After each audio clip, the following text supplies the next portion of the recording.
Thank you, Mr. Chairman. I just asked Robert if he could provide us with a little bit of insight on where he wants to go with this. Well, I think that's the second part. First is whether the board feels comfortable bringing this motion back before the board. Then I think Robert will have the opportunity to speak to how he may wish to subject it to reconsideration. I believe it's a two-part process, but I look to the board for input on that. I see two hands. Adam Nowalski.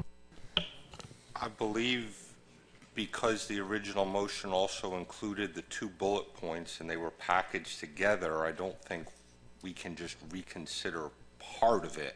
I understand that's the element we're looking to change, but I think we would be looking to reconsider that entirety of the motion, and then once that's on the floor again, we would decide what else we were going to do. But I believe that's what we would be looking at, including the rollover and transfer provisions we'd be reconsidering as part of one reconsideration. Thank you, Adam. I totally concur with that. It would be the full motion back before the board, which can then be addressed in however way the board would like to. Any further discussion on the motion to reconsider? Emerson Hasbrook. Thank you, Mr. Chairman. We had quite an extensive debate and discussion around that issue this morning that went on for an extended period of time. So I don't know why we need to revisit it, but maybe that will come out in the debate about if it is brought back to the floor. But I'm just concerned. We had a significant discussion this morning. I think we beat it to death pretty well. Understood. Ray Kane. Yeah, thank you, Mr. Chairman. To reconsider, are we going to need a 2/3? No. Majority vote. Majority. Any further discussion on the motion? Dennis Abbott? Going along with what Emerson said, surely we had plenty of discussion and we reached some decisions. And like anything else, I think that when you do something and it advantages someone, there's probably someone else that's going to be disadvantaged. And apparently, not apparently, that's what the feeling is with a number of people here. Well, at some point, we have to make decisions and live by them. And it just seems unseemly to have made a decision an hour and a half ago, and already we can't live with it.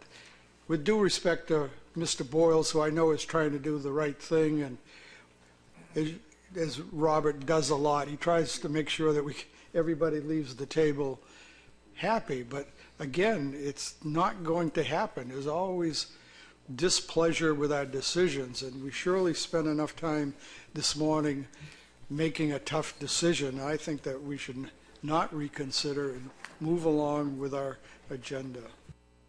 Thank you for that. Dave Bush. Thank you, Mr. Chairman. Very briefly, I sat here while I watched quite a bit of folks skip lunch, folks that were on both the winning and losing sides working towards the middle, which I believe was the ultimate goal, not necessarily just the process for the sake of the process, but an outcome we can all live with. So I would certainly be in favor of hearing further discussion if we can make this something that works for everyone. Thank you. Thank you. Any further discussion on the motion to reconsider? Lauren Lustig. Yes, thank you, Mr. Chairman. Just before you reconvened the meeting, I was speaking to my wife, Louise, and she said, well, when's the meeting supposed to be over? I said, Louise, it's supposed to be over at 6 p.m., but it would not surprise me, since we're talking about the bottom line, that I might be here till 9 or whenever. So I agree with what I've heard around the table here. Sometimes long discussions sort of just overwhelm me. But this is too important to sort of give it short shrift. Thank you. Thank you. Any further discussion on the motion? Seeing none, is the board ready for the question? Is there any need to caucus? 30-second caucus.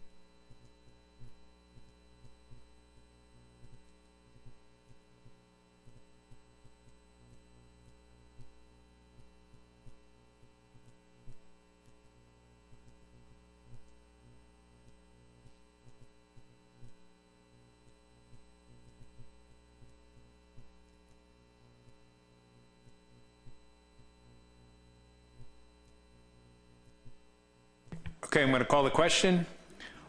All in favor of the move to reconsider the allocation method, please raise your hand.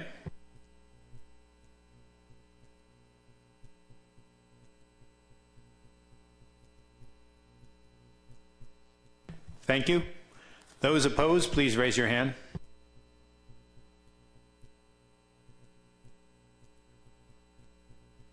Thank you. Any null votes? Any abstentions? The motion passes 11-7, which means the motion is now back before the board for consideration. Robert Boyles. Thank you, Mr. Chairman, and thank you. Good discussion, and I agree. We'll try not to belabor this. My quote from Dr. Franklin, please. For having lived long, I have experienced many instances of being obliged by better information or fuller consideration to change opinions even on important subjects, which I once thought right, but found to be otherwise. It is therefore that the older I grow, the more apt I am to doubt my own judgment and to pay more respect to the judgment of others. So having said that, Mr. Chairman, I'm reminded that being a guy from South Carolina, we know something about states' rights. We know something about public trust resource management. And it is very much my intention that we have a durable outcome as a result of our deliberations here today and as we move forward with the implementation of the amendment. Let me be blunt.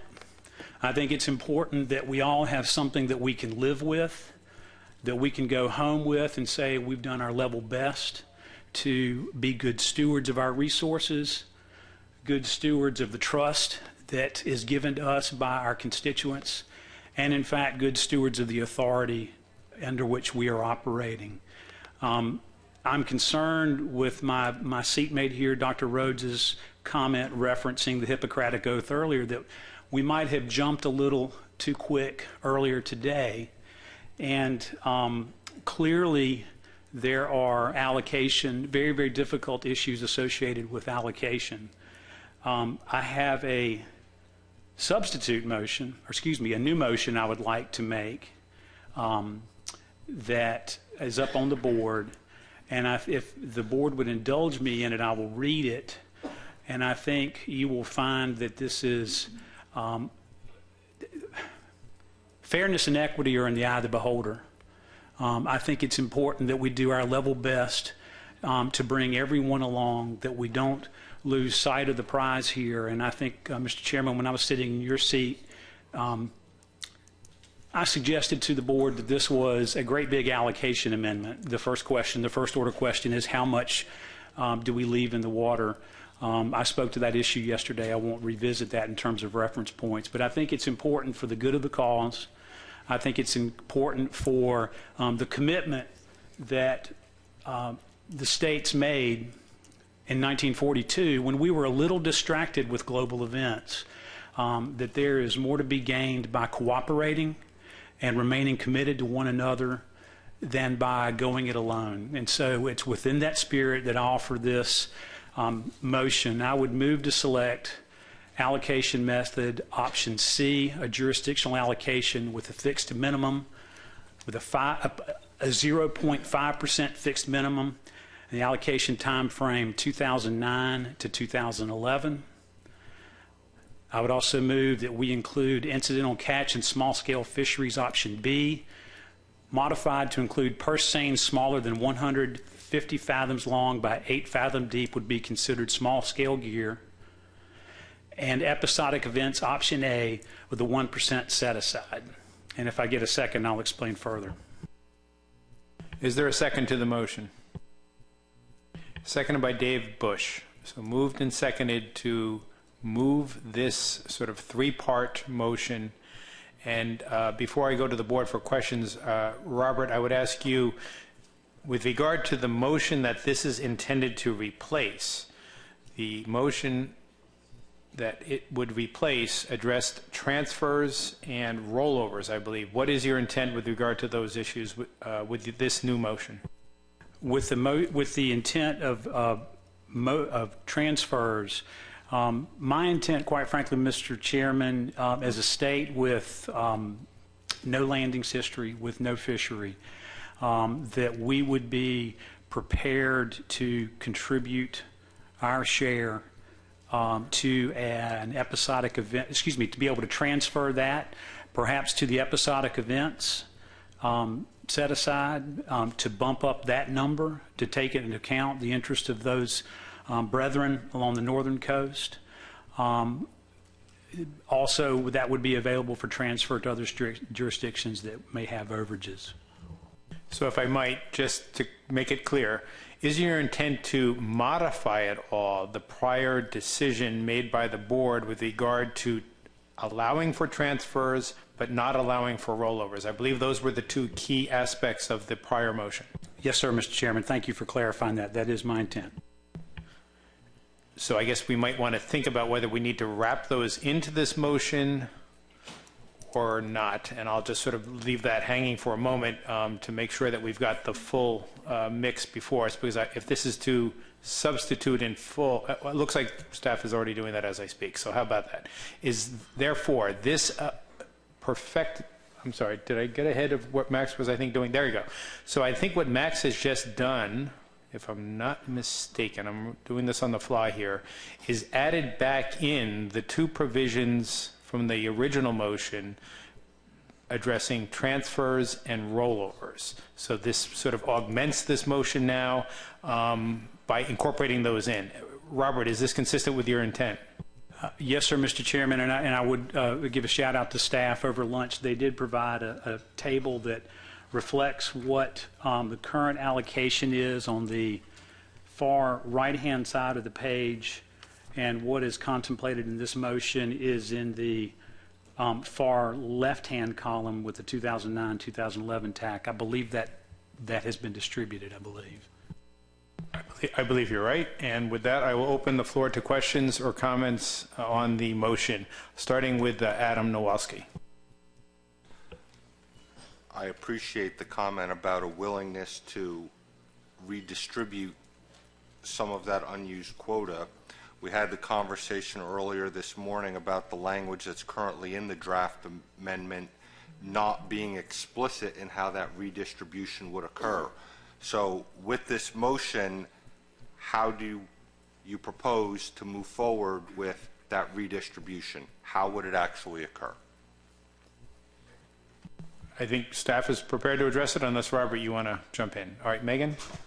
There's kind of two ways we could do that. We could do a separate motion to provide clarity on that and maybe use some of the language from your motion before, if you would like to do that. Or we can, if you'd like to make a amendment or a friendly amendment, I'll ask to Robert Boyles to add in that sentence that said it's redistributed based on the time frame selected by the board. Then that's up to you guys. Why don't we mull over, as Adam mulls over that and other board members as well. I'll go to Andy Shields. Thank you, Mr. Chairman. This may surprise everybody, including myself in the room, but I support this motion. And the reason I do is because I was under the understanding, mistakenly on my part, that when we were talking about this earlier today, at the 0.75% fixed minimum, that the states who did not have quota were getting quota, and Maryland and Virginia were unchanged. I was incorrect. When I found out that it was 0.5%, that's what I intended sitting around the table. I did not want to bring harm to Virginia or North Carolina when the most important thing was a very modest increase of the total allowable catch. And within that modest increase, the other states get an opportunity to fish. We argued back and forth whether Pennsylvania does or South Carolina will or will not prosecute that. But I did not feel good about that as we left the room. I'm glad that somebody else brought it up. I do not prefer an alternative approach where we raise the TAC to provide this room. I think this is the right approach. I think Maryland and Virginia roughly stay the same. The other states get the benefit of fishery that they didn't have in the recent past. And so I support this motion. Thank you. Rob O'Reilly. Thank you, Mr. Chairman. Thank you, Robert, for bringing this forward. And I know several of you have been diligently trying to think of a little improvement. Sometimes when we do get involved in something that has so many layers, it is difficult to keep everything in mind. And Andy, I think you're right. I think that, it was quite a difference earlier with the way things were with the 0.75 fixed minimum compared to this, which is about a 0.5% increase for Virginia. I still don't know how all of this settles out. I mean, you've heard this before, but the agency I work for really has very little to do with management of Menhaden. It's the General Assembly that manages Menhaden. And Senator Richard Stewart, who is a member of this commission and is also an attorney, sent a letter to the commission, and he really was somewhat critical, but on the fixed minimum especially, he really questioned that if it was not illegal, it certainly was inequitable and unjust, where there could possibly be horse trading of quotas. So I think we've addressed that a lot before lunch, and wanting a method that cannot happen. So this is a big improvement. I do appreciate it, and so thank you for the time. Dr. Duvall. Thank you, Mr. Chairman. Yeah, I certainly am supportive of what Robert is trying to do and reconsider and do no harm here and try to find the most equitable approach for everyone sitting around the table. I guess the concern that I have is with the Section 4.3.5, Option B, the incidental catch and small-scale fisheries. So those harvests would not be counted towards a TAC under that option. Thank you. Is that the intent? I was having a sidebar. I'm sorry.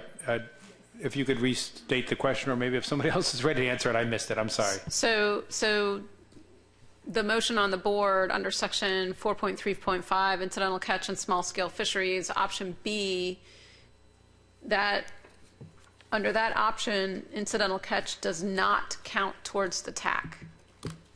And I just wanted to clarify if that was the intent, to not have that catch count against the TAC. It is correct that that option does not count incidental catch towards the TAC. Thank you, and my apologies for not following along. Additional comments on the motion? Emerson Hasbrook. Thank you, Mr. Chairman. I'm a little confused here in terms of proceeding under episodic events. I thought I heard the maker of the motion say something about discussing episodic events under that separate category. Is that not true, or does this motion take care of whatever we need to do under episodic events? Well, I'll certainly let the speaker address that issue, but my take is this is addressing episodic events. And I see the maker nodding in the affirmative. So that is the intent of the motion, to address episodic events, among other things.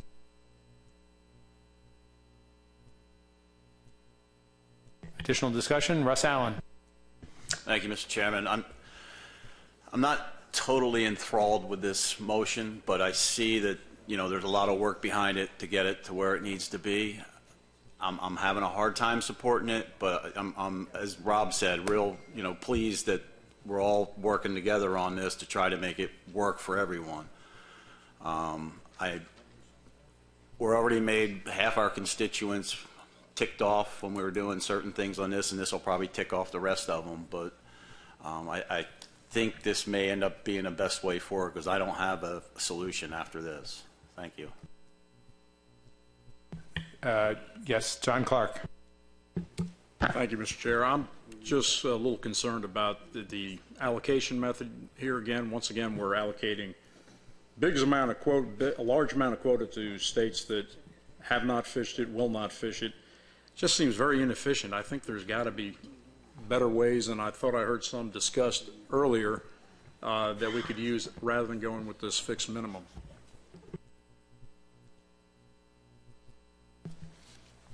Nicola Meserve. Thank you, Mr. Chairman. I have the same concern as Dr. Duvall with the option B for the incidental catch and small-scale fisheries, and it not counting towards the TAC, and also including small purse seines in that category now. It was also my hope with our initial selection of the 0.75% fixed minimums that we would be able to do away with the episodic event program and the bycatch, what many people have referred to as a loophole over the years, and we're moving away from that direction here, so I can't support this motion. Thank you. Thank you. And just for the board's edification, my understanding is option B, as proposed under incidental catch and small-scale fisheries, would not only now include purse seines as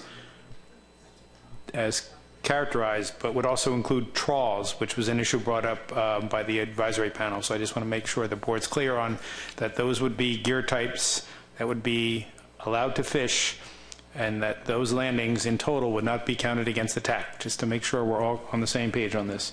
I have Robert Boyles next. Thank you, Mr. Chairman, and again, thank you to the board for indulging the discussion. I think the number of you I've talked to over the previous several months, let me be blunt and honest. There are a lot of things in the motion I just made that I don't like. I just don't like it. I won't be specific. I've talked to a number of you. I think you know what those things are. I'm going to go back and tell you again, as a guy with no commodity in this fight, my interest is in the integrity in this body and this process. This body and this process that was tested this summer, and this body and this process that I think we're on notice will be tested as a result of the actions that we take today. I'm asking the board's indulgence. There are things in here I don't like. Make no mistake. But I think in the spirit and the interest of moving us forward and not losing sight of the big prize, in my mind, ecosystem reference points, that I think it's worth some give and take. It's perhaps a little bit of Frankenstein in terms of emotion, but I think if you look at the table, most jurisdictions end up better off than they are under the current allocation. I think we have sent a strong message with setting the TAC at 216,000 metric tons to those folks who were gravely disappointed with our actions yesterday with respect to our commitment to ecosystem reference points. And I think this is something that I would hope that this is something that the board, perhaps more importantly, the member states of our commission could live with as we move forward the development of ecosystem reference points. So I would urge your consideration and urge your passage. Thank you. Eric Reed. Thank you, Mr. Chairman. I'm a little bit concerned about option B, about not accounting for small-scale fisheries. And I have a question about the size of the purse seines that are in this fishery.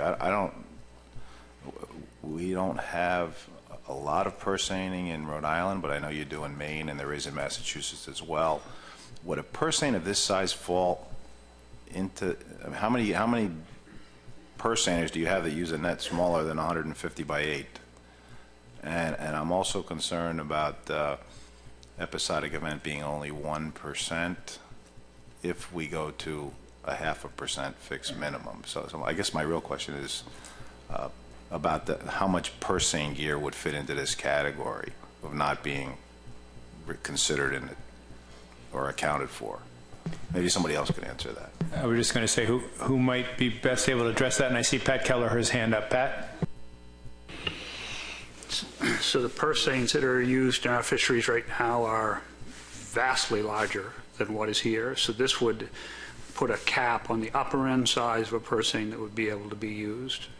The fishery, we had a lot of people who are harvesting 6,000 pounds a day with purse seines that are twice this size. They were doing that without a lot of spillage that was going over dead. We only had one incidence of mortality associated with our fishery with much larger seines, but the intent of that was to try to get the overall size under control with the understanding that this is the language within option B, which isn't here, this is for the 6,000 pound daily allocation. There's about 20-ish, could be more, could be as many as 30 that will participate. Richie White. Pat just answered my question, and that is that this would be limited to 6,000 pounds a day. Yes, that's correct. Jim Gilmore. Thank you, Mr. Chairman. I'm just going to throw in, echo what Robert was speaking about. There's a lot of things I don't like in this reconsideration, but I think what we all need to keep in mind is, as we move forward, I mean, allocations is going to be our challenge for several species as we move forward over the next couple of years. And we're getting into, maybe even I walked in the room this morning, of what I want versus what I need. And in terms of the commission and our guiding principles, we really need to look at cooperating in terms of what our needs are, so that we can be functional as we move forward. It's easy to dig your heels in and maybe try to get what you can get out of the pie, but right now we really need to keep in the back of our minds is that we need to stick with those principles of the commission and really find a solution that keeps everyone's fishery viable. That's probably the best term I can use. That other species that I won't mention right now, which we'll be talking about in a few months, it's really to have viable fisheries for all the states and cooperate the best we can to make that happen. So as Robert said, and I agree, there's things in here I don't like, but I support the motion because I think it's what moves us forward in a cooperative fashion. Thank you. Steve Train. Thank you, Mr. Chair. Like many that spoke already, if I had to pick this apart individually, I could probably find each item I don't like individually. But the quota allotment is obviously not enough to keep the Maine fishermen happy if that was what we were working on. But when you tie all of these together, I think we can live with it and I can support the motion. But if we pull things out of it, I can't.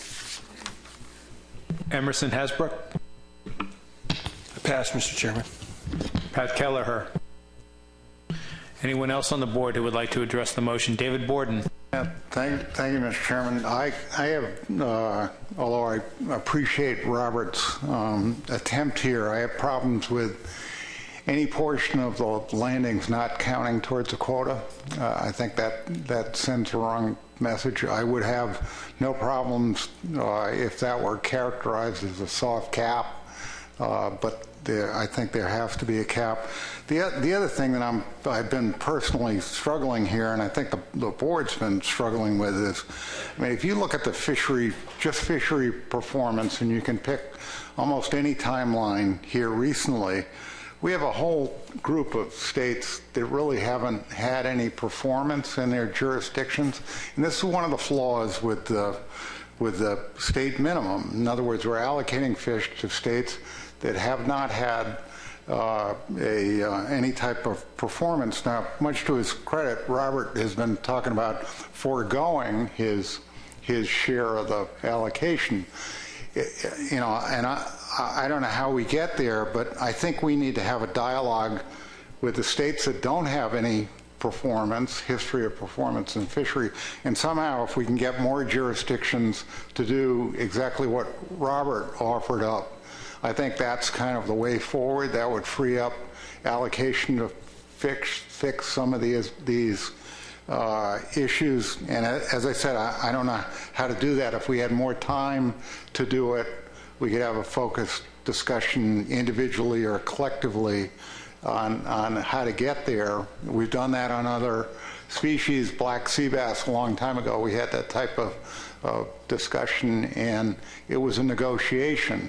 So to the extent that states that have not landed a pound for the last couple of years, they're going to be allocated 2+ million pounds. If they could say, oh, well, we'll take 500,000 instead of 2 million, that would solve a lot of the problems we're trying to deal with.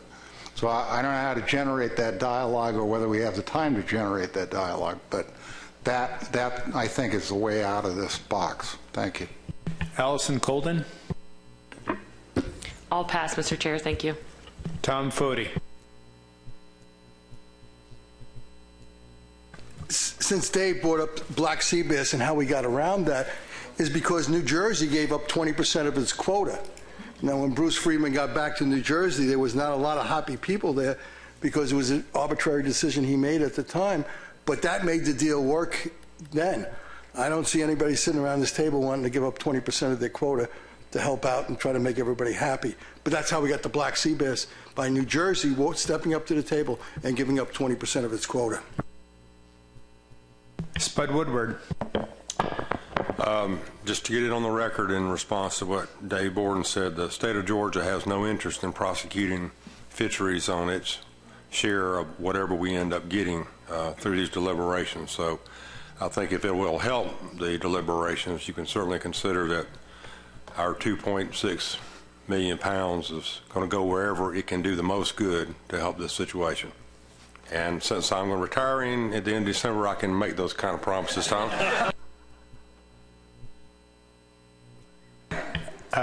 Before I go back to David, anyone else who has not yet spoken? Cherie Patterson. Thank you, Mr. Chair. I could support everything here with the exception of section 4.3.5. I think, at least from our constituency and from that, and how most of us, some of us feel, I should say, is that a lot of these ancillary numbers should be included in the TAC. Roy Miller. Thank you, Mr. Chairman. I'd like to first express my appreciation to Robert and all of the folks who worked on this issue since our lunch break. I'm very appreciative of the effort. Do I like all the details of this? I could quibble, like many others, with individual points.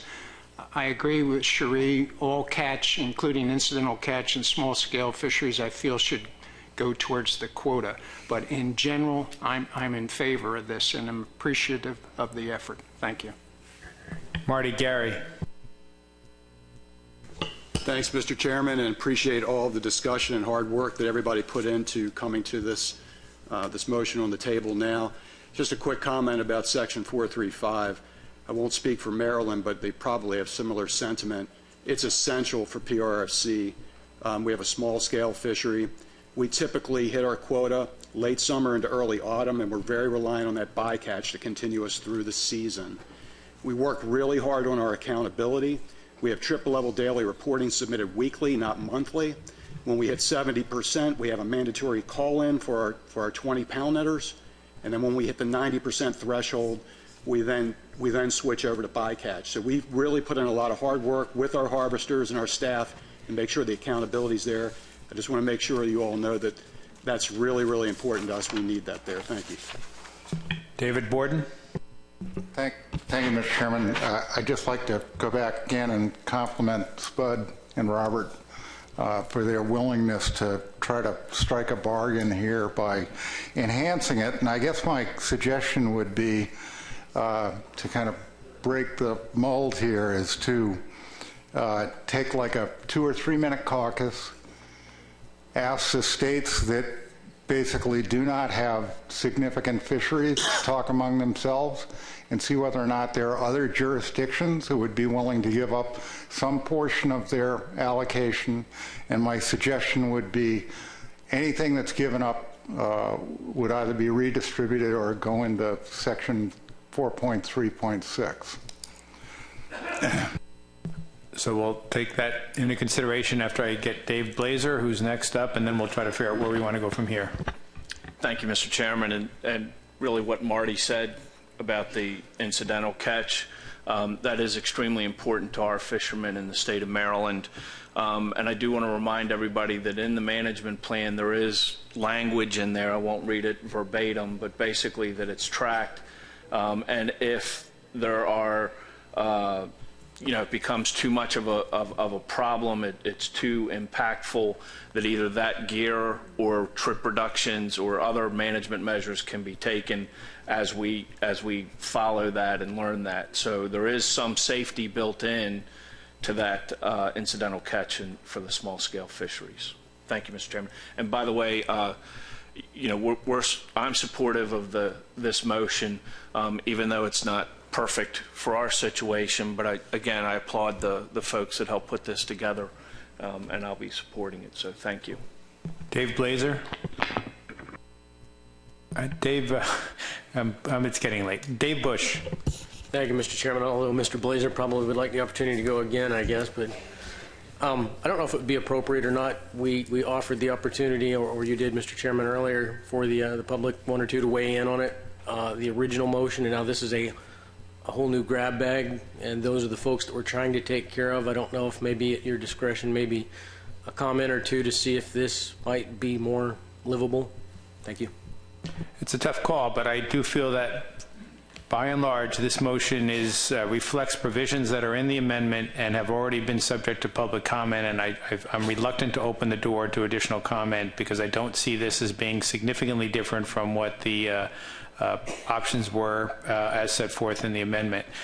That said, there's clearly interest. I think Adam Nowalski expressed it, certainly David Borden did, in this issue of what happens under the fixed minimum program, which certainly the first part of this motion would enact. What happens when states relinquish their quota? It's to be redistributed. It says that, but it does not say how it's to be redistributed. So it's really up to the board whether you want to try to work through that question now or potentially after a vote on this and coming back to it, or whether you just want to let it lay. And it is what it is. So I'll just sort of say that I sense that we're getting close to a vote, but I'm aware that there's been a couple of points made regarding the implementation of the fixed minimum approach, particularly with regard to states that opt not to utilize their quota. So I think there's two ways we could go. One would be to try to add on to this motion. The other would be to vote on this motion and then potentially circle back to that as a supplemental issue. So I guess I'll take thoughts on that sort of piece as well. Any other general comments? And I do sense we're approaching voting time, so limited. I see three hands up. Let me go to the three hands that I see up. Nicola, Colleen, and well, we have four hands up. So it sounds like there'll be more discussion. As well, there should be. This really is going to kind of be the final, a big wrap, depending on how the vote goes. And let's take the time we need to make sure we get it right. Nicola Meserve. Thank you. So I've now heard a number of board members have concerns with the incidental catch and small-scale fishery option B.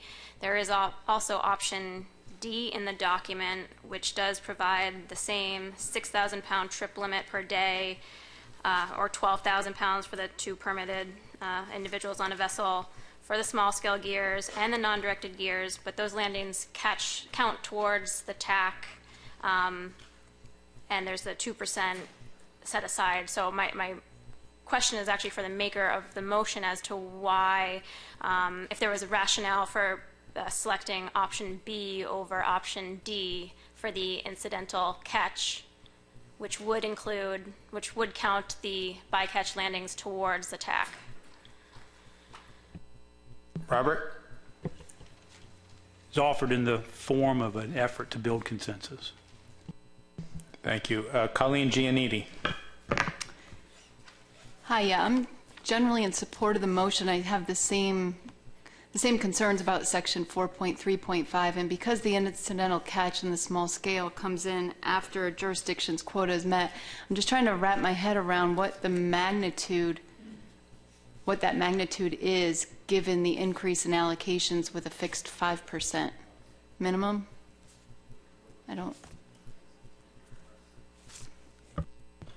Yeah, I mean, obviously we can't necessarily predict what those will be, but I can say that especially last year when there was as there's been high increases in the TAC, the magnitude of those incidental catch landings does seem to be declining. So I will say that. I'm not sure if that will apply for this year, but that was a trend that we've seen to date. Rachel Dean. Thank you. I just wanted to say that 4.3.5 is where we get behind this motion. The time frame, 2009 to 2011, makes us uncomfortable. Makes me uncomfortable. I won't speak for everyone. And the 0.5% fixed minimum does not by any means get us to where we need to be. So I just want to echo what Marty Gary said about how essential this is. And I understand that there is the concern that some states would be allocated something that they don't intend to use, but the incidental catch and small-scale fisheries would mitigate that and essentially give that back to the states that are intending to use it. Thank you. Pat Kelleher. Thank you, Mr. Chairman. We started today with the setting of a quota, or the TAC, which I supported in the end, hoping we could find a way to cut up this pie, and it's obviously proving very difficult. I did not think I would be in a position where my fixed minimum was going to be half of what I was hoping it was going to get. That being said, I am a reluctant supporter of this motion, assuming 4.3.5 remains in place. And I would urge the board, per David Borden's suggestion, to take a pause and see where that exercise might get us regarding what jurisdictions, what states might be willing to give up. May help give us a clearer picture. Thank you. Rob O'Reilly. Thank you, Mr. Chairman. So we in Virginia also have a pound net fishery, quite a history, and of the 7 gears that are involved in a quota away from anything else, pound net is the one that's the largest, but it closes sort of without a pattern. It has been closed a couple of times since 2013. It has remained open. So, you know, there's a problem when it closes. I think we know with a fixed gear like that, you know, discards are really not what we're aiming to do. So I support the 4.3.5 provision. I also wanted to just ask Megan quickly on that magnitude question. Was it somewhere around 6 million pounds or something like that in one of those years for the bycatch? Does that ring a bell, or is that? Yeah, I mean, that sounds about right for the highest year, I believe, was around 6 million. And then I can look it up, but I think last year was between 3 and 4 million. So thank you. And if I may, Mr. Chairman, based on last year, that'd be about 1.3%. And of course, it's added on, so it'd be a little bit less since it's not counting towards the TAC or towards the quota. Thank you. Steve Train. Thank you, Mr. Chair. I wonder sometimes if everyone in the room remembers we've been working under what essentially is 4.3.5 from the beginning of this recent realm of management of Menhaden, and we've seen the stock continue to build, and it hasn't seemed to be an issue. So I don't know why it's a sticking point now. Almost every state I look at has used it, and it kind of makes this work. Without it, Maine can't support this. So let's do this. Well, first let me go to Adam, and then I have a suggestion for a pause. Adam? I'm going to, if I could wait till after that pause, I had an idea I was going to toss out, but I'll be happy to do it offline and then decide whether it warrants online discussion. So let's pause for the purpose of essentially caucusing on whether the board is ready to vote when we return, or whether there is any interest in doing any further modifications to the motion. So we'll be paused for 5 minutes, and I'll call the meeting back. All right, well, that was a long recess, but hopefully a productive one. Certainly was plenty of engagement around the table. I see a couple hands up. I know David Borden has something he'd like to say, and as well Dr. Duvall. I'll go to Dr. Duvall first. Thank you, Mr. Chairman. So, again, this is in regards to Section 4.3.5, the incidental catch on small-scale fisheries, and you know, we support counting all catch against the TAC. I recognize that moving to option D would give a lot of people discomfort due to the 2% that would come off the top and the impacts that that might have to different jurisdictions, allocations. I did want to ask Megan, we do have a table in the draft amendment that indicates that on average the incidental catch has come out to 4.7 million pounds. Now, I was hoping if Megan could clarify for us that when you take the incidental catch that has occurred under this existing provision and then add it to the total landings under the TAC, have we exceeded the TAC in recent years? So I've been doing a little research. Last year, when we combined the directed landings and bycatch, we did not exceed the TAC. For the 2015 fishing year, we did exceed it by 2 million pounds. Follow, Mr. Chairman? Sure. So in 2015, the TAC was what? Approximately 414 million pounds.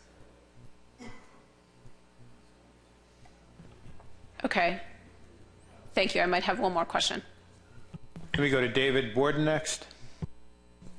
Yeah, I'll make this quick, and I kind of circle table quickly, and I mean, we're trying to deal with two different problems here, and one is in section 436, the 1%. I had people say to me that they thought that percent was too low, and then this issue of 435 with the quota not counting. So I go back and reiterate, if there are and I'm not going to ask or put anybody on the spot, but if there are jurisdictions that would voluntarily contribute some portion of their minimum to those two activities, I think we could probably fix at least some of the issues we're trying to deal with. Thank you.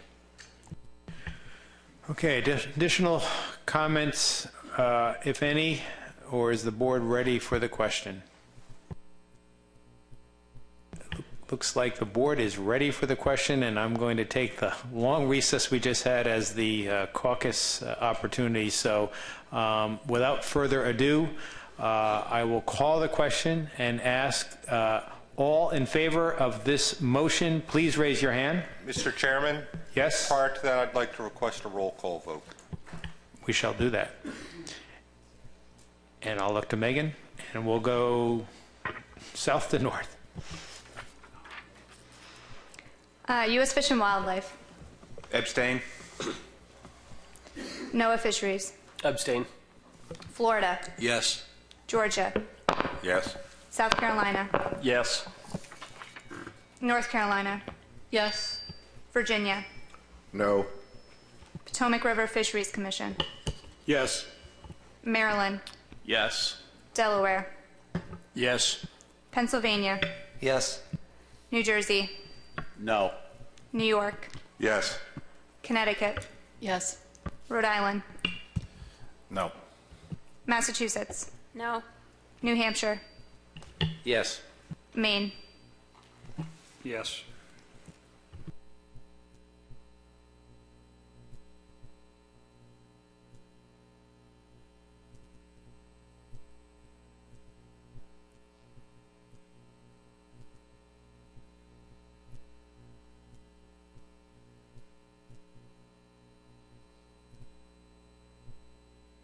The motion passes 12-4 with 2 abstentions. I believe we have perhaps just one issue left, Chesapeake Bay reduction cap, if I'm not mistaken, because I believe this issue will essentially dispense with all of the other issues that were pending. Before I go to the Chesapeake Bay cap issue, I just want to make sure that the board's comfortable with where we are. I should just say, I assume the board's comfortable with where we are, because otherwise we could get back into it. So with seeing no hands, I will now seek a motion on the issue of the Chesapeake Bay cap.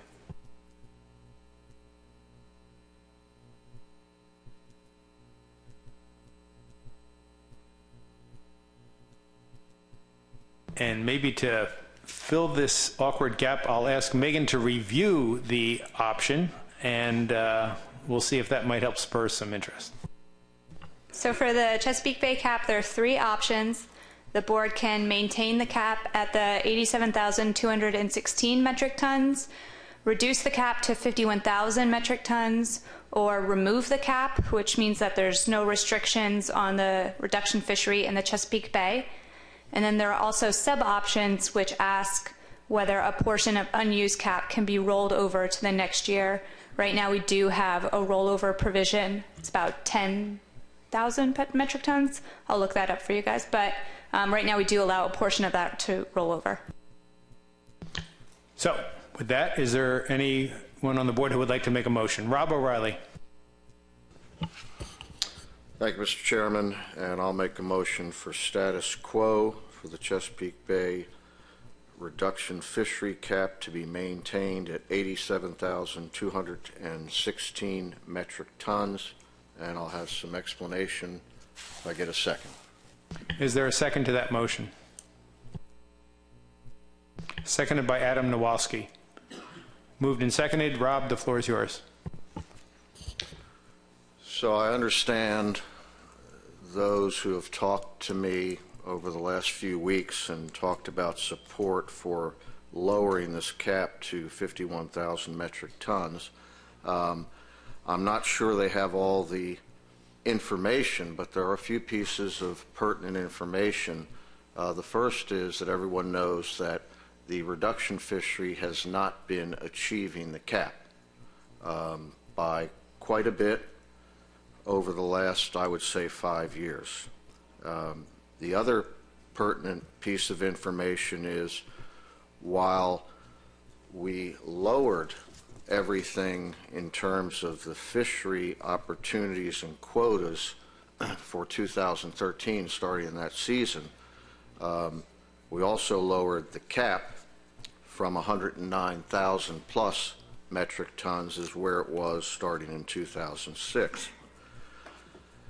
When there were increases both in February of 2015 and also in 2017, almost a 10% and then a 6.4% increase in 2017, the bay cap remained unchanged, and there were no calls to increase that bay cap. So I think probably we talk a lot about fair. I'm not going to say the equitable in this case. I'm just going to say fair, but a lot went into this cap. In 2006, it was set at the average of 2001 to 2005. I was at that meeting. Every organization, whether NGO or not, was quite pleased that the cap of 109,000 plus metric tons was established. So given that type of information, I would not find it fair that we want to reduce, and some of the reasons behind wanting to reduce it really may serve as a bad situation for the idea that the reduction fishery has not been in the bay, does not wish to be in the bay when possible, but there's going to be a rainy day. When is the rainy day? Is the rainy day going to occur 5 years from now? And it's sort of a penalty to lower this cap. So thank you for the time, and I hope for those who weren't involved back in 2006 and didn't watch the progression of this cap, because there was no progression after 2012. It stayed the same, that they will appreciate my comments. Thank you. Thank you, Rob. And just to clarify, you certainly implied this with your reference to status quo. Status quo would also involve sub-option A under option A, limited rollover of unused cap permitted up to 10,976 metric tons. Is that your intent? That is correct. And again, that was something that was worked out 11 years ago and has worked very well. And I think the main point here is that that is status quo. Thank you. Allison Colden. Thank you, Mr. Chairman. Obviously, As a person who lives in the Chesapeake Bay watershed and region, I think this is a very important discussion that warrants a lot more discussion. So I'd like to offer as a substitute amendment to adopt option B, sub-option B, to reduce the bay cap to 51,000 metric tons with no rollover. And I'd like to comment on that if I may. Is there a second to that? There is a second, and John McMurray seconds the motion to substitute, so it's been moved and substituted, and Allison, the floor is yours. Thanks very much, Mr. Chairman. I think that many people around this table already know that the Chesapeake Bay is an extremely important nursery habitat, not only for Atlantic menhaden, but a number of the other species that these boards manage, that this commission manages. And even though there has been increased contributions of other places up and down the coast in terms of menhaden recruitment, the Chesapeake Bay remains the largest contributor of menhaden to the coastwide stock.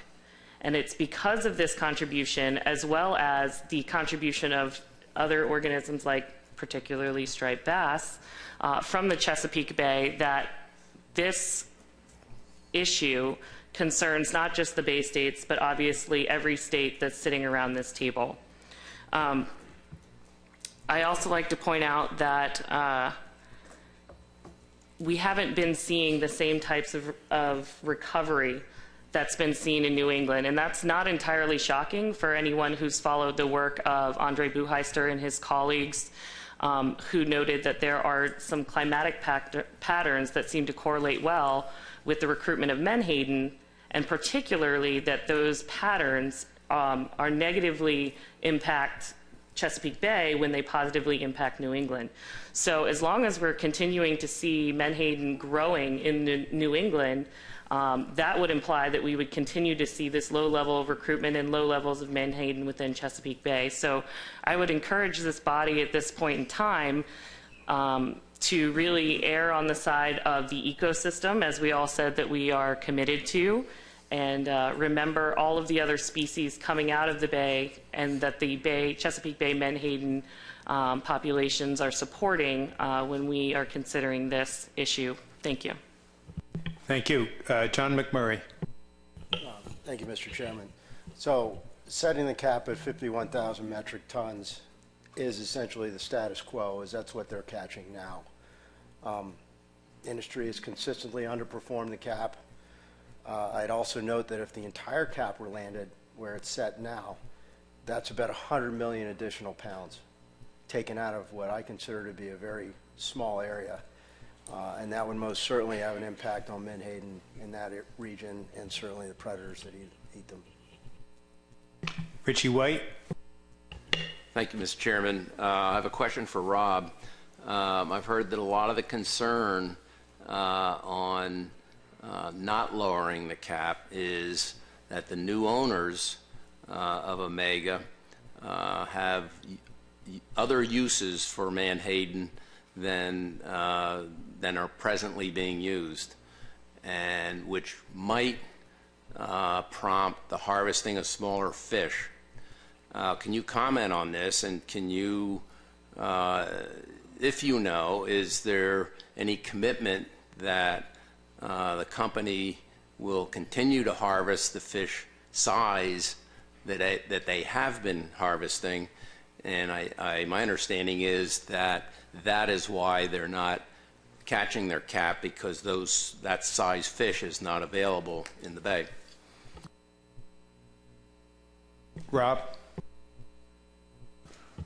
Thank you, Mr. Chairman. Thank you for the question, Richie. No, I really can't comment because I do not know the aspects of, the future plans there at all. But I think the one thing is that the smaller fish are not desirable. I think I can say that as much so for oil, which is a pretty good product from Omega. And the other thing, while I have the ability to say something, is that it's not really fair to say that because someone has harvested a certain amount by volition for the last 5 years, that they should be held to that. That's sort of making a decision on a fishery that the fishery should make the decision on. Clearly, if there was a 109,000 metric ton cap in 2006, and that was the average of 2001 to 2005, it tells you that at times when the stock was available but not as robust as it is today, there was more harvest then. Now the stock's healthier, and for business reasons, is all that I could say. You know, the reduction fishery has not taken place to the same extent in the bay. But I don't think that is a signal to anyone to decide that's where you're going to stay. That's your line. Thank you. Dennis Abbott. Thank you, Mr. Chairman. Rob, just if you clarify something for me, Rob. In this instance, you don't want to go by history. In the last 5 years, you haven't come near your quota, and you're saying can't go by the fact that we didn't catch it. But yet, when we were dealing with all the other matters, then history seems to mean everything. So there's a bit of, in my mind, a bit of contradiction. But as a comment, on the one hand, I could believe that it doesn't matter whether the quota is at 87,216 or 51,000 because you're not catching it. So what that number is, that really doesn't need to be changed on the one hand because you're not getting up to the 51,000 anyway. So I don't know, but I think it sends the wrong message of catching too many fish out of the Chesapeake. I know the recreational people don't want that, so I could go either way, but I think that lowering that number probably does no harm to anyone. Thank you. Additional comments on the motion? Before I go back to Allison, who's spoken already, I'd like to get others in. Nicola Meserve. Thank you, Mr. Chairman. Just very quickly, I support the substitute and the comments from Allison and John. It seems like one example, one place where we could follow the overwhelming public comment on this issue and not have an economic harm imposed by it. Thank you. Dr. Duval. Thank you, Mr. Chairman. I think just, you know, this cap is based on average harvest over a number of years. And I know that there was previously a research program that was focused on trying to determine whether or not localized depletion was occurring. And, you know, that research was inconclusive. I guess I would just put out there that, you know, I would hope that in the future that this might be something that the board would revisit should there be conclusive science that indicates one way or another how a cap should be set. Thanks.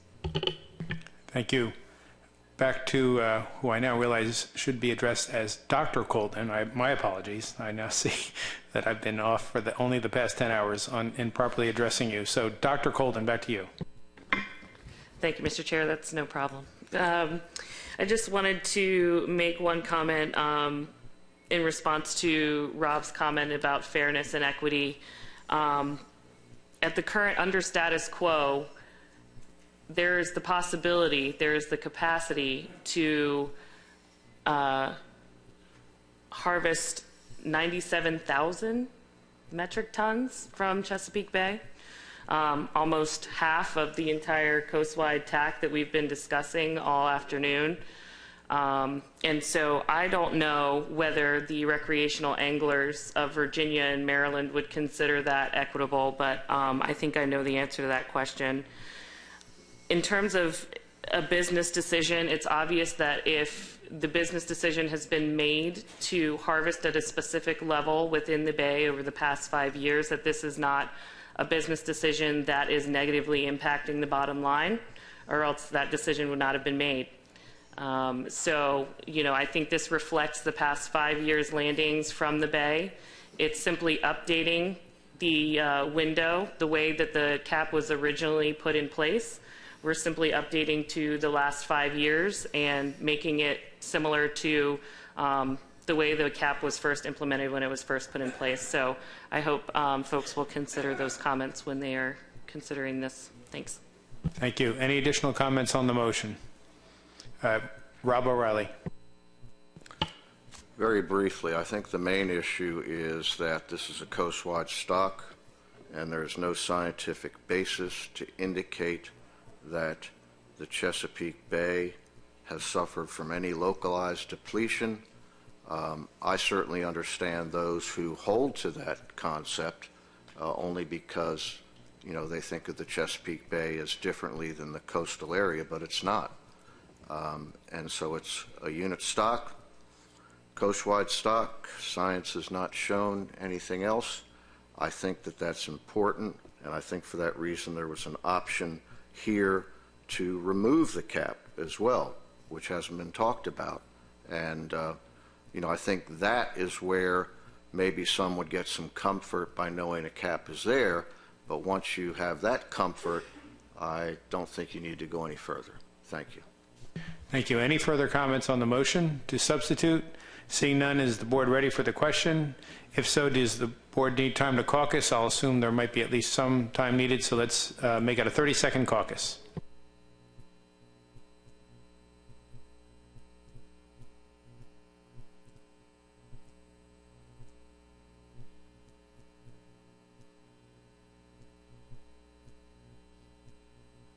Roll call vote.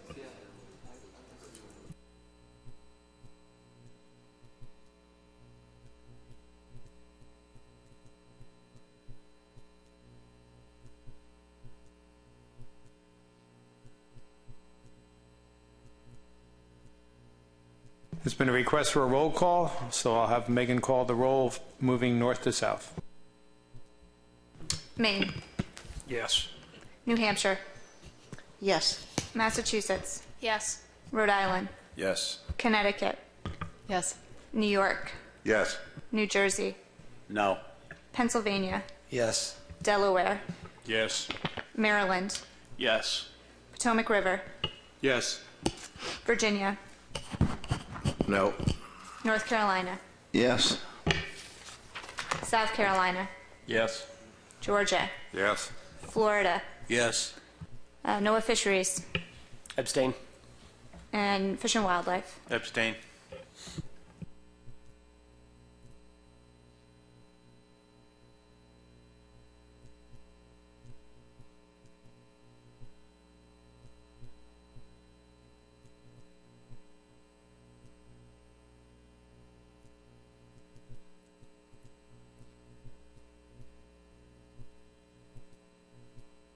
The motion passes 14-2 with 2 abstentions. It now becomes the main motion. Is there any further discussion on the main motion?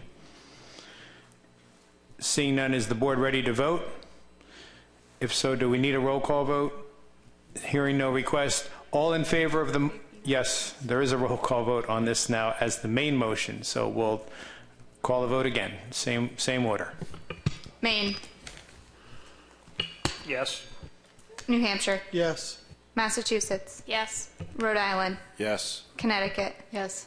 New York. Yes. New Jersey. No. Pennsylvania. Yes. Delaware. Yes. Maryland. Yes. Potomac River. Yes. Virginia. No. North Carolina. Yes. South Carolina. Yes. Georgia. Yes. Florida. Yes. NOAA Fisheries. Abstain. And Fish and Wildlife. Abstain. The motion passes 14-2 with 2 abstentions. We're almost at the end.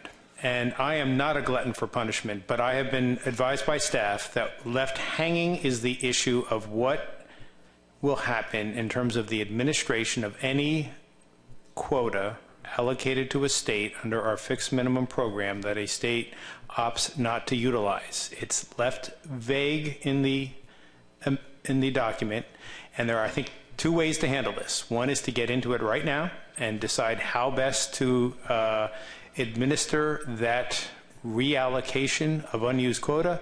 The other is to push it to an addendum process. What is the will of the board?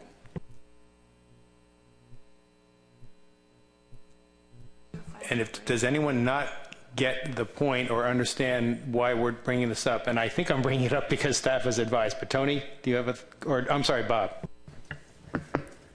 Well, I guess some concern about timing with the addendum process or potential addendum process. You know, the states are going to have to decide soon, very soon, if they're going to harvest some or all their quota in 2018. And the earlier we know that, the earlier the receiving states, if you want to call it that, can make their plans.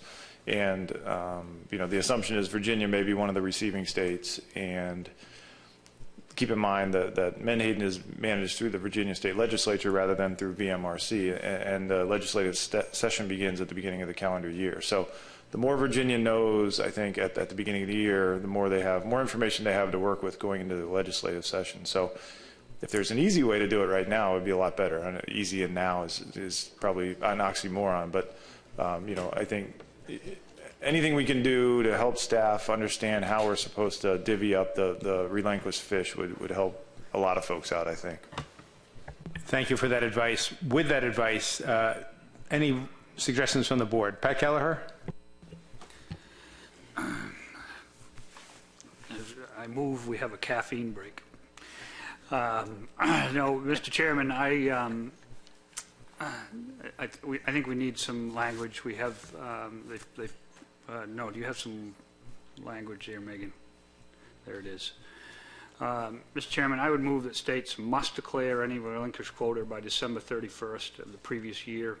Any quota that is forgone by a state is redistributed to the other jurisdictions based on historic landings from the time period selected by the board in this amendment.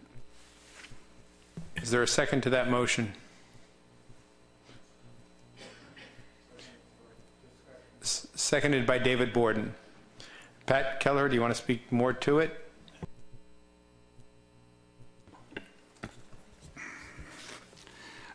I don't think this is perfect by any stretch of the imagination. I think there were other comments during the last deliberation in regards to have it going to very specific areas, whether it be the small-scale fishery or whether it be episodic. I don't think that is precluded from this motion, but it may need to be more specific. But I think the intent is to ensure that we have a clear understanding up front, and that clear understanding would be prior to December 31st.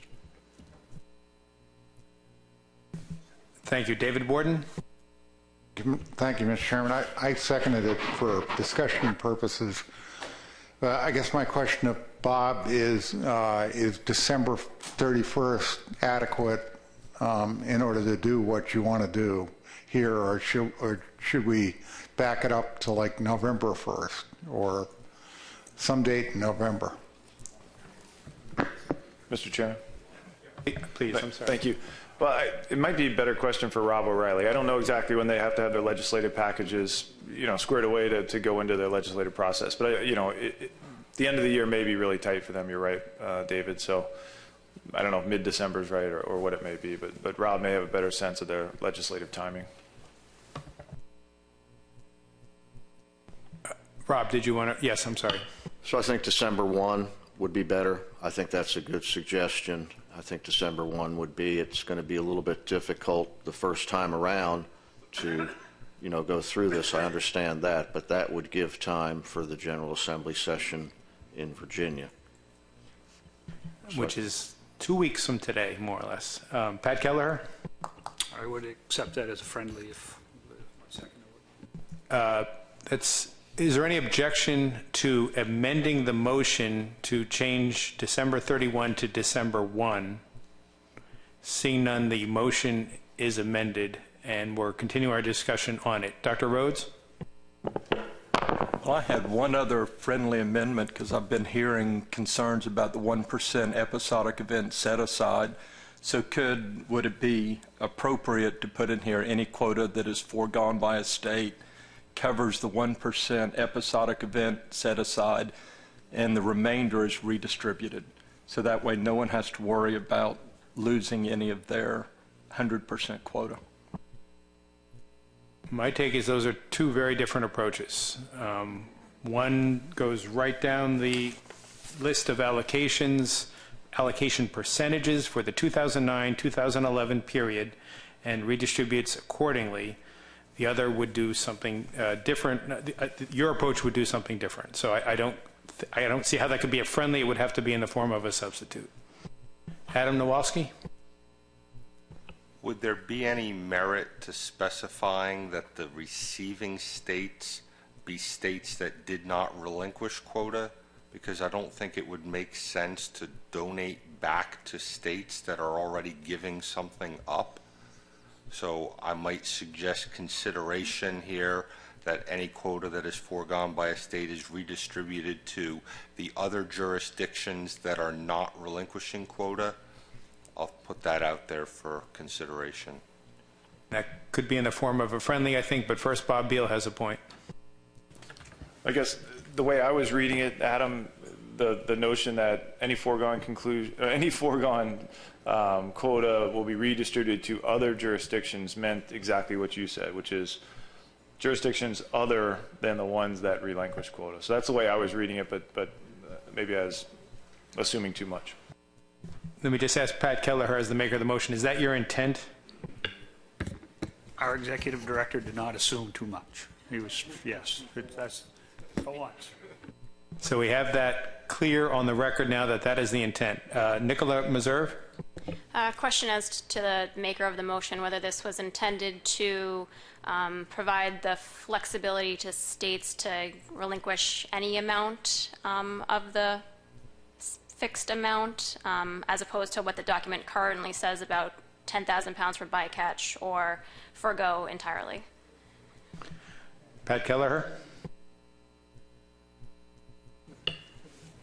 That's a great question. The intent would be to relinquish quota, but I think the document, with the understanding the document allows for that bycatch allocation.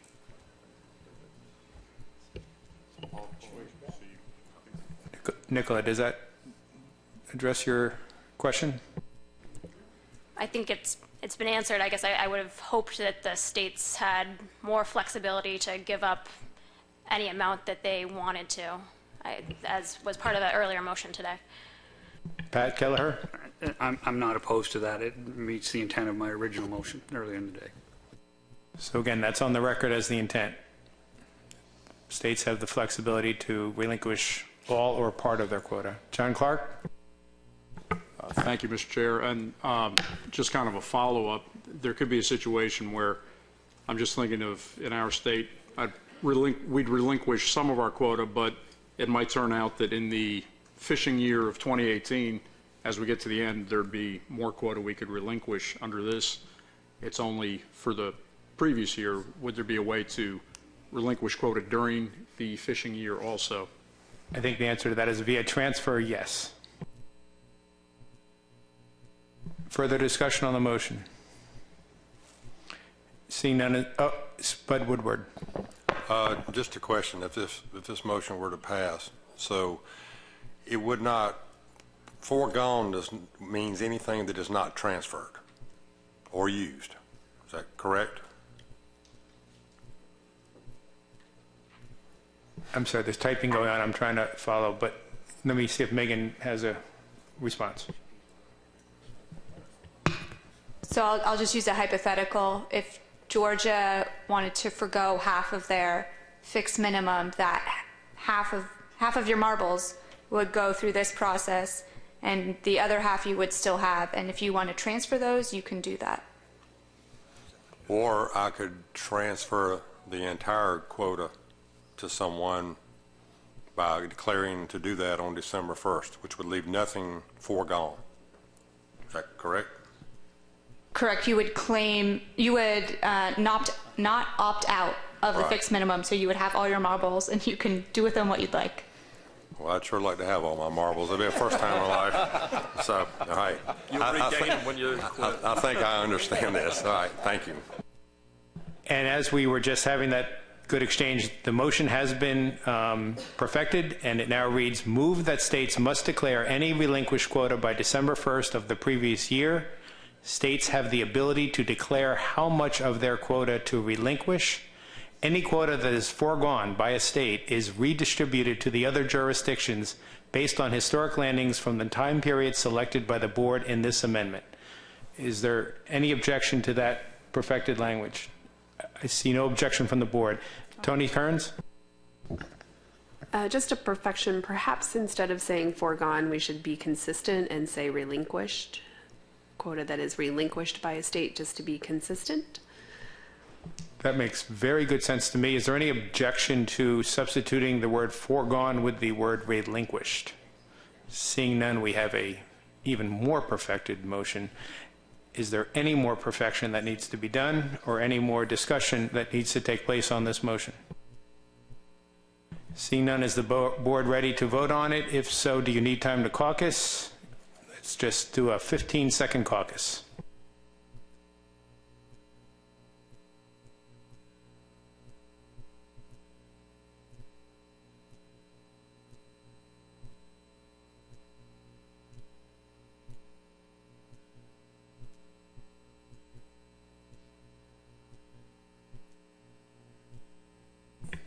All right, I'm going to call the question.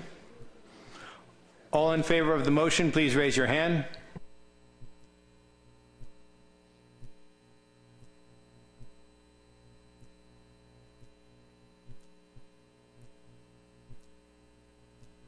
Thank you. Those opposed, please raise your hand.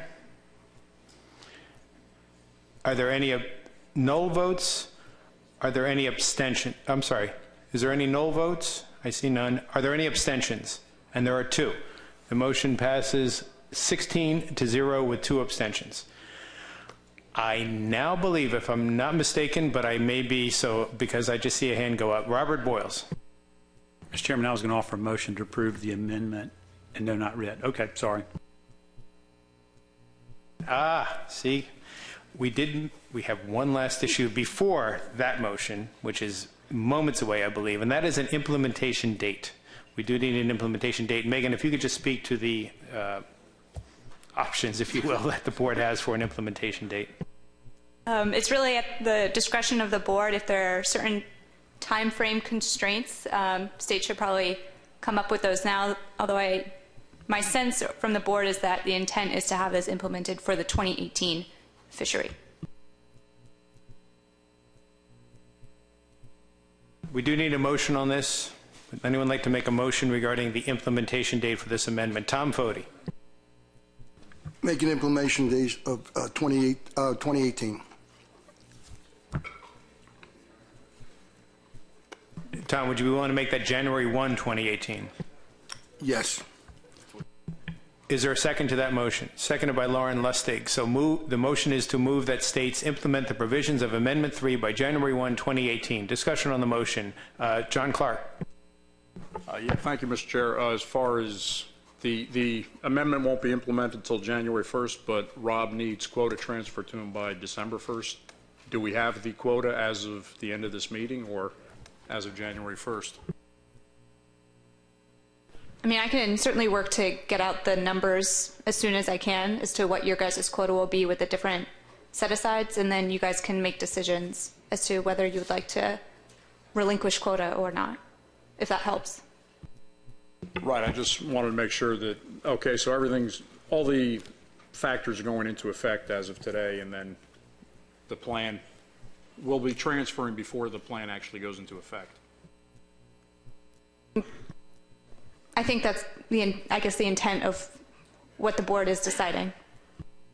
Yeah, and just to clarify, we just agreed on some provisions that really are amendment provisions that will actually kick in prior to January 1, 2018. So, John, to your point, I think it's a very fair point, but I think the record will reflect that those preliminary steps will be undertaken prior to implementation. You could argue they're part of implementation, but I think we're probably splitting hairs at this point unless there's a feeling that we need to be more clear. Rob O'Reilly?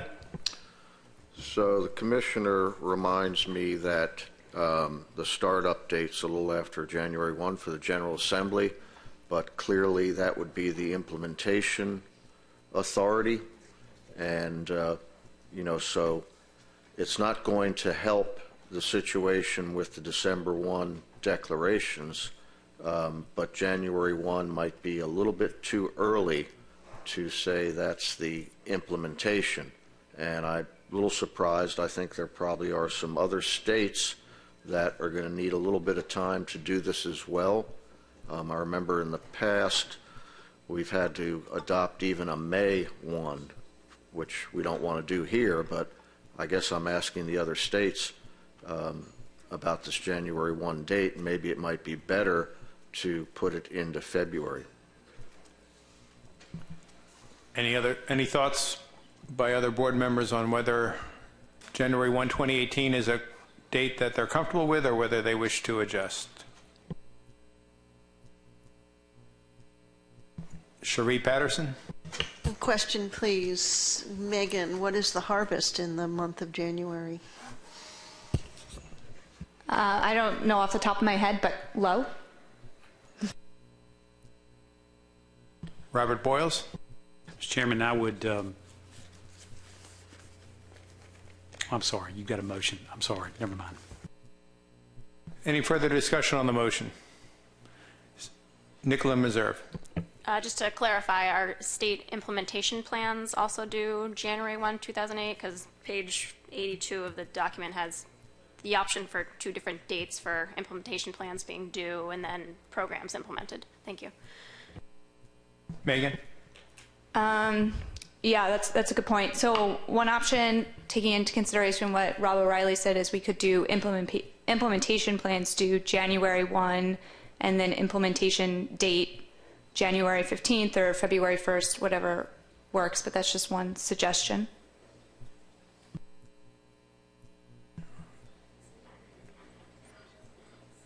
So there's been a suggestion. Is there any interest in modifying this motion? Robert Boyles? Move to amend. Thank goodness, because we need this kind of excitement. Go ahead. I'd move to amend that states submit implementation plans by January, for Amendment 3, by January 1st, 2018. Help me out, Rob. She's right. Oh, right, and implement by January 15th, 2018. Is there a second to that motion? Seconded by Jim Gilmore. Discussion on the motion to amend. Is there any objection to the motion to amend? Seeing none, I'm sorry, Roy Miller? Mr. Chairman, do we have to vote on that, on those implementation plans? There's no voting. What has happened before is the plan review team will review those to make sure everyone's kind of checked the boxes on the various parts of the plan that the board has voted on today. And if there are any concerns, then the PRT will notify the board, potentially electronically or at the February meeting, depending on, we'll figure out the timing there. But that's how we've done it in the past. So I'll ask again, is there any objection to the motion to amend? Roy Miller? I'm sorry, Mr. Chairman. I hate to be a nitpicker, but if the board will be reading over these implementation plans, why not push back the actual implementation until the February meeting? Tony Kearns? Oftentimes we have a more complicated plan that will need information from the states. The states will have a lot more things to change. In this document, for the most part, the only thing that you're going to be implementing is a quota. So if a state can't implement the quota by January 15th, then that's what we would need to know right now. Otherwise, I'm not sure there's going to be a lot of plan review team review of the state implementation plans, because you're just going to come back and tell us, yes, we're implementing our quota. So I'll leave that with the board to discuss. Thank you. Rob O'Reilly? I know Robert Boyles has been trying to help me out here. I guess the situation is this isn't anticipated to be an emergency action at the General Assembly. And so the General Assembly goes into March, I think, this year. I'm looking to the back of the room and getting a head nod. So at the least, it would not be voted on and finalized through the House and the Senate and be in the governor's packet for him to either veto or sign until March. I'm looking to the back of the room. I'm getting April? Or early April. Or early April. So again, I'm a little surprised. First of all, please know that this is a rare occasion because usually VMRC is able to promulgate regulations fairly quickly, within a 2-month period. So it does put us in a bind that way, in that we really wouldn't have the quota ratified until early April. And I don't know what to say other than that. I suppose we could be fishing not with reduction or with the snapper rig fisheries up until May, starting in May, but there is a bycatch situation, and the pound nets may start in late February some years. It depends. So, it's sort of a mess, I guess. But I think we can work around this better if it's not January 15th. And again, I know it's sort of a unique situation. So just looking for some guidance. Bob Beal. Thank you, Mr. Chairman. A number of instances at the Commission, the boards have set implementation dates knowing that certain states or commonwealths may take longer to implement. And, the compliance and other things has been really evaluated based on whether a state is or is not moving toward implementation. And if, January 15th may not be the right date, but if it's, March 1st or whatever it may be, and the Commission is aware that states are working through their rulemaking or legislative processes to implement this amendment, I think that's the most important thing. And the other important thing is, all states are working off the same sheet of music that know that the quotas that are approved through this amendment and the spec setting process are, fully applicable to 2018.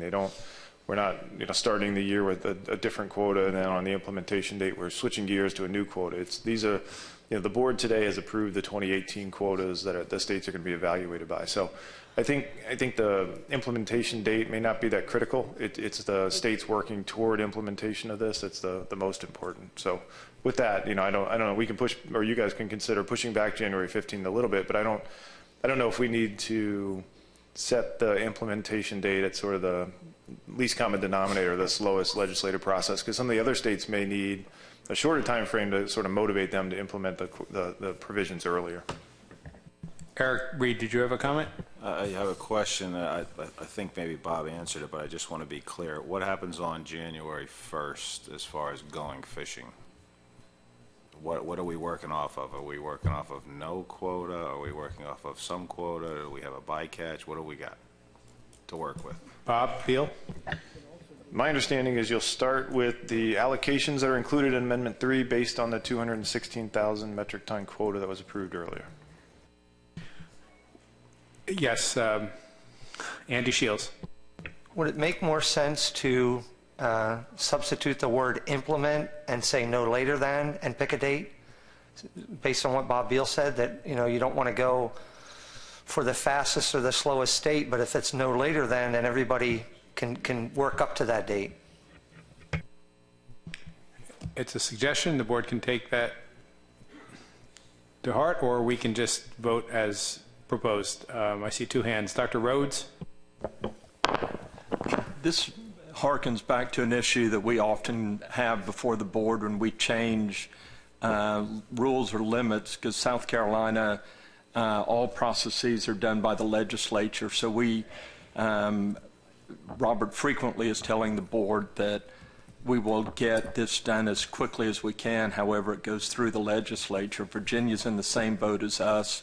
We've never asked to change implementation dates, and I think the board recognizes that, if you're handcuffed by the legislature in certain areas, you are, but you're working towards that goal. So, this would be fine if other states require a little fire to get everything implemented by an earlier date. We do that, and we just stay aware of the fact that Virginia is moving as rapidly as their legislature allows.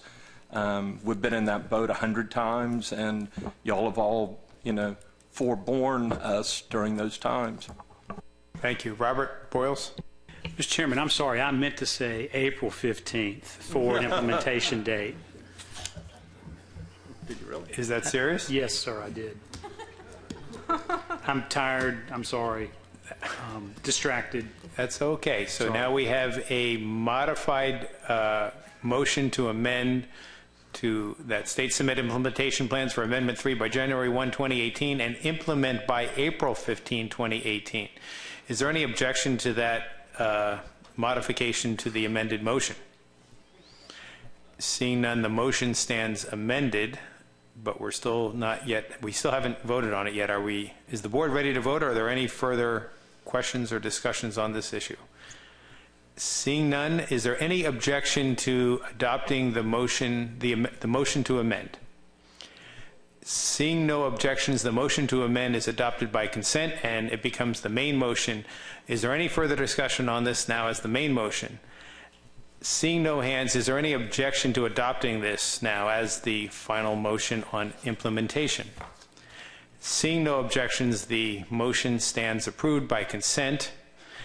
And now, Robert, I do believe we're ready for one final motion. Right?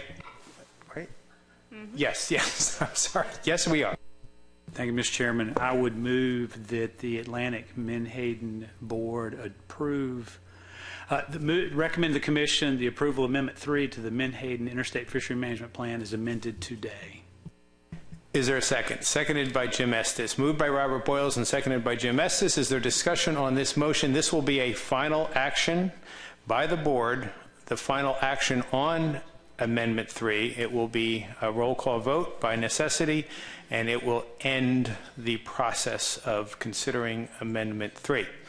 Lauren Lustig. Thank you, Mr. Chairman. I certainly appreciate what we've had today, which has certainly been a very insightful discussion. I apologize to those of you who might wish that I had forgotten, but I did not forget Rachel, my pal over here in Maryland, using the word unless. And so here's my response. So Lorax said, unless someone like you cares a whole awful lot, it's not going to get better. It's not. And I think what we proved to our critics and our supporters is that the people in this room care a whole awful lot. Thank you. Thank you. Any further discussion on this motion? Seeing none, I'll have Megan call the roll. We'll go north to south. Maine.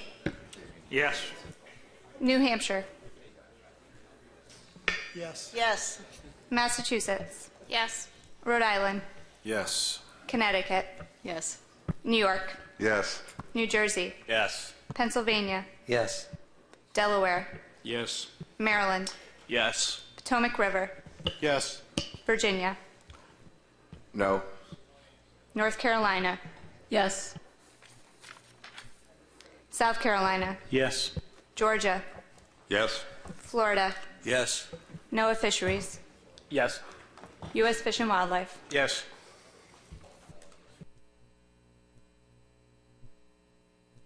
The motion passes 17-1, and the amendment stands adopted. Thank you. And before we move on to what I believe is our last agenda item, and it's a brief one, relatively brief, I do want to just indulge me for 1 minute, just 1 minute for some closing remarks. I would appreciate your time. I really feel like I've learned two things through this process. One is that I was advised early on that amendments are a big deal, and I found that to be true. And then I've really learned that amendments pertaining to Menhaden are really big deals. And it has been quite a journey. But the second lesson that I've learned is that the journey is made possible thanks to the team effort of so many people. And I'm sure I'm missing some key folks here, or key entities, but I think back to the allocation work group process that Robert Boyles began prior to my chairmanship while he was still chair, which really carried forward and was very much a part of the provisions that ended up in this amendment. I think of the plan development team and listening into their many hours of meetings and working through these issues. I think of the technical committee and the BURP working group and, of course, the advisory panel for all of their hard work over the course of really the past 2 years. This has been a long process. Of course, I recognize and recognize again the enormous amount of public input that was provided for this process and how well received and appreciated it was. And of course, there's this board, and I've never been so privileged to work with such a fine group of people. It has been an honor and really a great experience to work with you through this process and get to where we've gotten. And last but not least, this person to my right, Megan Ware, our FMP coordinator.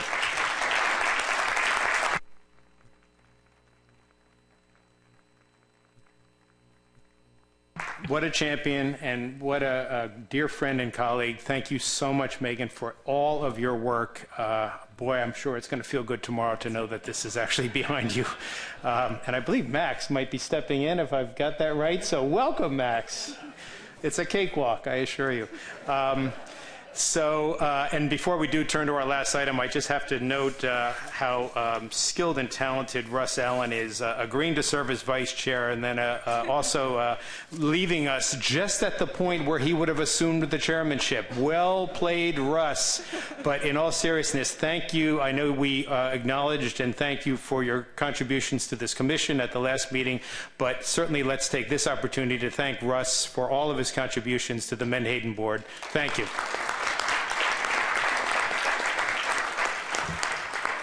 And with that, we turn to our last agenda item, which is the election. I'm sorry, Dennis Abbott? Yeah, excuse me, Mr. Chairman.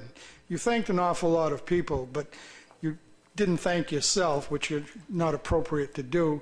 But in behalf of the board, I would like to thank you for the work that you've put into this, and also like to thank you for the way that you've conducted all the meetings with the utmost consideration to every person in the room. I think you ought to be congratulated, and we surely appreciate the work that you've done over the past 2 years. Thank you.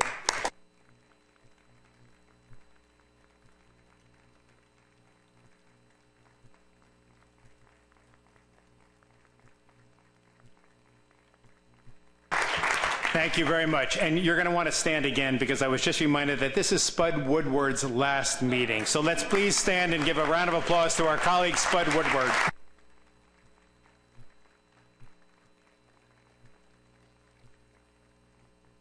With that, we are indeed on to our last item of business, which is the election of a vice chair. Does anyone have any recommendations or motions to make? Robert Boyles.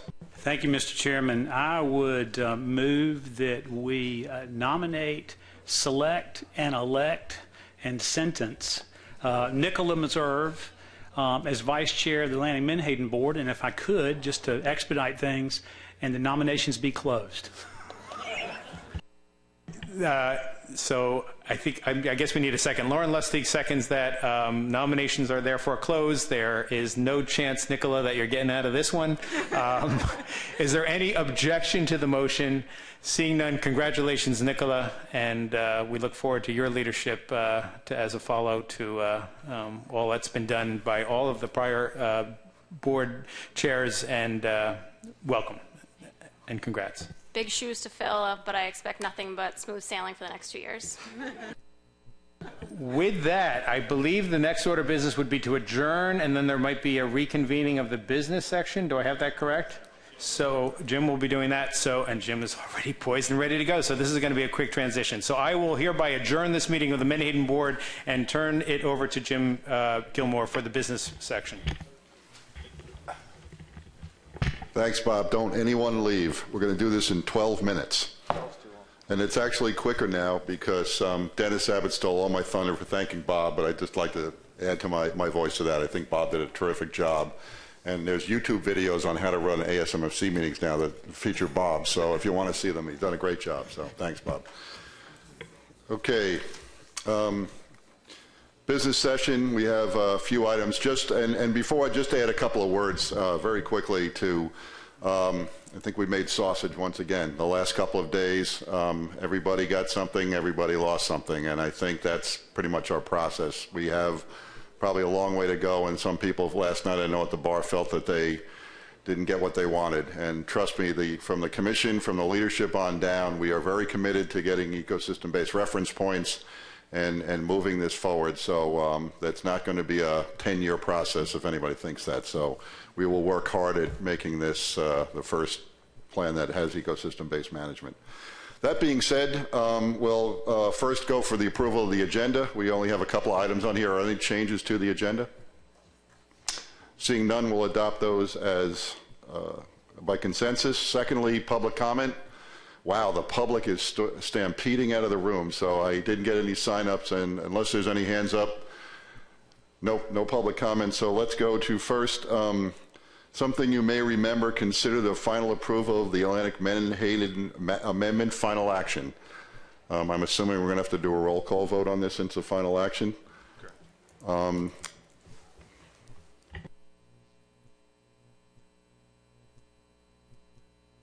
Oh, sorry. And that motion has to be made by on behalf of the chairman of the board. On behalf of the Menhaden board, I move to recommend to the commission the approval of Amendment 3 to the Menhaden Interstate Fishery Management Plan as amended today. I don't believe a second is required because that was made on behalf of the board. Is there any discussion on the motion? Seeing none, I believe we're going to have to do a roll call vote on this. Can we start in Delaware? No, I'm kidding. Let's just go from Maine on south. All right, I will call the roll. Maine? Yes. New Hampshire? Yes. Massachusetts? Yes. Rhode Island? Yes. Connecticut? Yes. New York? Yes. New Jersey? Yes. Pennsylvania? Yes. Delaware? Yes. Maryland? Yes. Virginia? No. North Carolina? Yes. South Carolina? Yes. Georgia? Yes. And Florida? Yes.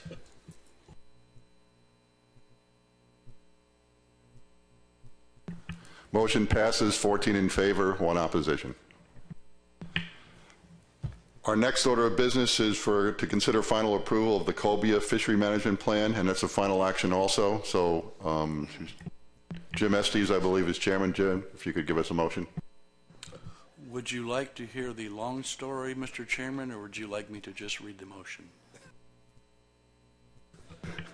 I think reading the motion would be the pleasure of the board at this point, but I'll take objections if someone wants to hear the long story.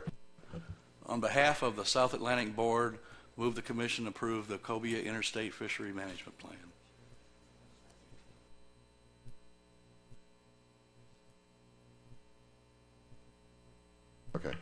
Okay, we're going to do a roll call on. Well, first off, is there any discussion on the motion?